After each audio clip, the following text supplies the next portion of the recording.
Hey, it's Claire here with today's Natural Resilience. How are you getting on? What's going on for you right now? I'd love to hear from you via the comments. What's working? What's not? Where do you most need support? Because I'm pulling together the outline for next week's live streams and I'd love to make them as useful as possible for you.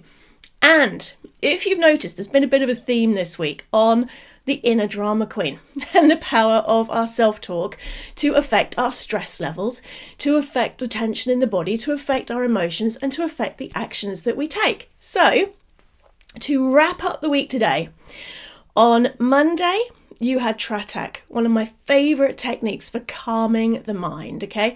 And on Tuesday, we talked about the power of the inner critic and our self-talk to affect the body, the mind, the emotions, and our actions. On Wednesday and Thursday, we moved into looking at the nuts and bolts of that inner dialogue. And yesterday, we moved on to the inner drama queen. So what happens with our inner drama queen is it's like our inner critic on steroids. She or he uses very emotionally charged words.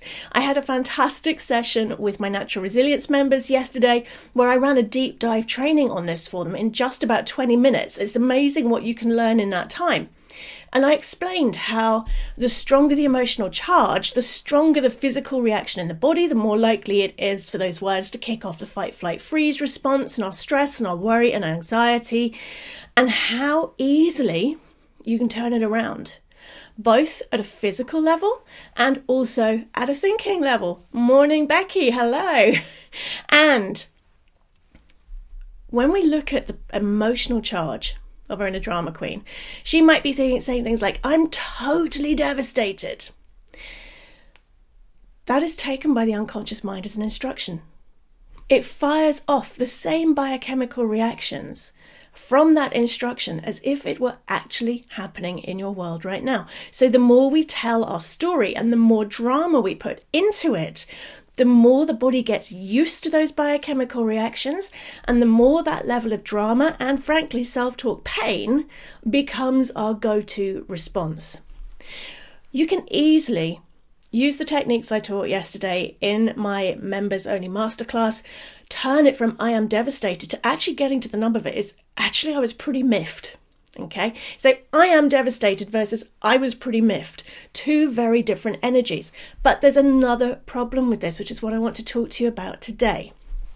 The problem with the emotional charge of the self-talk from our inner drama queen is it programs the reticular activating the reticular activating system filters in the brain. So the kinds of words we use to discuss things with ourselves, they create those filters. Now, you'll have heard in earlier sessions, if you've watched them, the reticular activating system in the brain is partly responsible for regulating sleep and other things.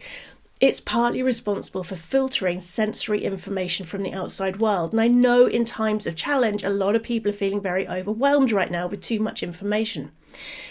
The reticular activating system shows us what to pay attention to. So if we've been running an inner monologue of fear and worry and anxiety, it will find more examples of fear, worry, and anxiety for us to pay attention to because it says, hey, Claire loves fear, anxiety, and worry. She's on about it all the time. Let me find more examples. That's important to her.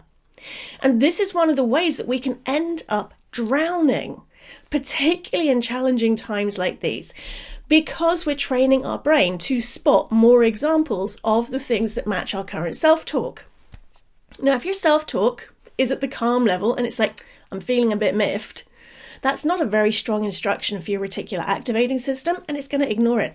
If you're like, I am devastated and I can't sleep at night and I'm so worried and I'm so anxious and there's so much going wrong and look at all these conspiracy theories, that kind of high level drama, internal dialogue is very emotionally charged. The stronger the emotional charge, the more quickly new neural pathways are formed. Something, again, I talked to my Natural Resilience members about. There's a whole training course in the membership on that. When that level of drama comes out, it's really quick at reprogramming the filters in the reticular activating system. This means we're actually instructing our brain to show us more stuff to worry about and be anxious about. Oops. Yeah. So being able to calm your inner drama queen doesn't just reduce your stress levels and your anxiety and your worries and your fears by bringing that self-talk back down to rational, fact-based levels. Calming your inner drama queen also reprograms the filters in your brain for what it is that you are spotting around you in the world. So when you can calm your self-talk, you can almost unconsciously let go of the addiction that so many are seeing right now of constantly following the news, constantly checking for updates. That hypervigilance that I've talked about in an earlier session, hypervigilance is where we are so wired on the fight, flight, freeze response with the sympathetic nervous system flooding our systems with adrenaline and cortisol that we cannot switch off.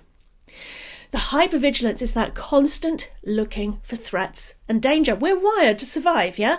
At the moment, though, that's backfiring because that constant hypervigilance that is fed by the inner drama queen is actually causing us to give far too much of our energy to the negativity in the world at the moment, which is causing people to lose touch with their inner calm, to feel more stressed, worried and anxious, to feel more scared, and it's having a direct negative impact on our mental, emotional and physical health, let alone the actions that we're taking in life. I mean, if you're hypervigilant, excuse me, how are you supposed to concentrate on juggling childcare and working from home and looking after relatives that you're no longer allowed to see? You can see it's a bit of a recipe for self-fulfilling, yeah? So being able to tame your inner drama queen, being able to calm those thoughts, to take out the highly emotionally charged words can help you feel calmer, less stressed, less worried, less anxious, less fearful, no matter what is going on around you. So I hope you found that useful today. If you want the deep dive masterclass I did for my members yesterday, it's actually waiting for you over in the membership training vault. You get instant access. Come and join us now. claireyosa.com/natural resilience. I would love to get to share this with you. And if you found this useful, please share today's video. Tag somebody who might need to watch it. And I'd love to hear from you. What kind of emotionally charged words does your inner drama queen use? And how would it feel to be able to tone that down?